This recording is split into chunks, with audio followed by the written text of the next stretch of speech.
specification of decision-making power. A constitution is a body of fundamental principle according to which a state to constitute or government. But what should these fundamental rules be, and what make them fundamental? Be the first question you will how to decide is how get to decide what the law government the society should be. You may want to rule X, but other may want to rule Y. So how do we decide who rules to performance? Preference should govern us. You may think the rules you want everyone to lie by are the best, but others think that their rules are the best. How do we resolve the dispute? So even before you decide what rules should govern this group, you have to decide who get to decide. Now पढ़ेंगे हम कि किस प्रकार से हम निर्णय करने की क्षमता की विशेषताएं क्या है। तो कॉन्स्टिट्यूशन में कुछ ऐसे बुनियादी सिद्धांतों का समूह है जिसके बेस पर स्टेट का निर्माण हुआ है या स्टेट शासन करता है। लेकिन कुछ जो रूल्स बनाए गए हैं उनमें कौन सी बात है जो उन्हें बेस बना देती है, किसके अकॉर्डिंग हमें काम करना पड़ेगा। सबसे पहले आपको ये तय करना पड़ता है कि जो रूल्स बनाए गए हैं उसको सोशल या समाज के ऊपर शासन करने का आधार देख करके बनाया गया है। अब रूल्स कौन बनाएगा? अगर आप कहते हैं कि ए ऐसा पर्सन है या एक्स ऐसा पर्सन है जिसको रूल्स बनाने की इच्छा है, लेकिन वाई जो नियम है, वाई जो लोगों का ग्रुप है वो कहता है कि नहीं नियम बनाना वो चाहते हैं, तो फिर कैसे तय किया जाएगा कि किसकी इच्छा वाले नियमों पर हम शासन करने दें, वो शासन करेंगे।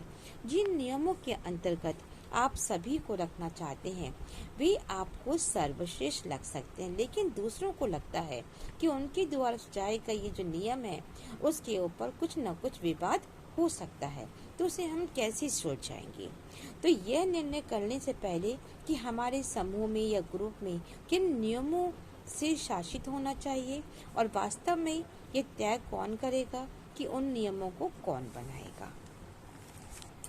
The Constitution have to provide an answer to this question to specify the base allocation of power in society to decide who get to decide what is the law will be. In principle, this question who get to decide can be answered in many ways.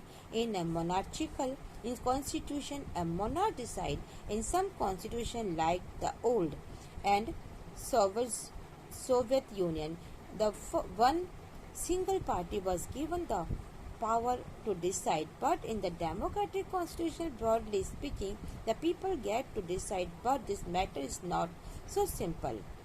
Because even if you are answered that the people should decide, we will not answer the question how should the people decide for something to be law. Should everyone agree to it? Should the people directly vote in one matter as the ancient Greek did? Or should the people express their performance by electing representatives? But if the people act through their representative, how should this representative be elected? How much should there be? ना देखो constitution की इस question का उत्तर ही देता है कि समाज में शक्ति के कुछ मूल वितरण को स्पष्ट करता है। कैसे करता है कि कॉन्स्टिट्यूशन ये तय करता है कि कानून कौन बनाएगा। जब कानून कौन बनाएगा तो कानून कौन बनाएगा इसका उत्तर यह है कि प्रिंसिपल रूप में कई प्रकार से दिया जा सकता है। जैसे मोनार्च में कानून जो है ये राजा बनाता था, जबकि कुछ ऐसे कॉन्स्टिट्यूशन है जैसे हम पुराने सोवियत के देखते हैं तो यहाँ पर निर्णय करने का अधिकार केवल एक ही पार्टी को दिया गया है। और डेमोक्रेटिक कॉन्स्टिट्यूशन में ये मोटे तौर पर जनता के हाथ में होता है, लेकिन ये विषय इतना सरल नहीं है। क्यों? क्योंकि यदि ये मान लिया जाए कि जनता निर्णय लेगी तो ये प्रश्न कैसा होता है, आंसर लेस रह जाता है। तो जनता किस प्रकार से डिसीजन लेगी? क्या कोई कानून बनाने के लिए सभी लोगों को सहमत या एग्री होना चाहिए? तो जो यूनान के या जो हम देखते हैं कि यूनान के जो लोग थे या ग्रीक लोग थे, उनकी एक नियम था कि प्रत्येक इशू के ऊपर लोगों को वोट देने का राइट था, कि लोग अपने वोट देंगे, अपने रिप्रेजेंटेटिव को चुनेंगे, फिर उसको अपनी बात बोलने का अधिकार मिलेगा। लेकिन लोगों को अपने रिप्रेजेंटेटिव के माध्यम से जो काम करना है वो उनके रिप्रेजेंटेटिव की को चुनने के बाद में होगा। लेकिन अब रिप्रेजेंटेटिव को हम चुनेंगे कैसे और हमारे कितने रिप्रेजेंटेटिव होंगे, ये भी एक सोचने की बात है। In the Indian constitution for example, अब इंडियन का जो कॉन्स्टिट्यूशन है इसका एक एग्जाम्पल दिया गया है। It is specify that in the most insurance Parliament get the decide law and policies, and that the Parliament itself be organized in a particular manner before identify what the law in the given society is. You have to identify how has the authority to enact. If Parliament has the authority to enact law, that there must be law that best law. The authority and Parliament in the first place. This is the function of the Constitution. It is an authority that Constitution government in the first place. अब कह रहे हैं, उदाहरण के लिए आपने India का constitution लिया, तो हमारे इंडिया का कॉन्स्टिट्यूशन में ये कहा गया है कि अधिकतर जो नियम है, लॉ है, ये हमारी पार्लियामेंट बनाएगी।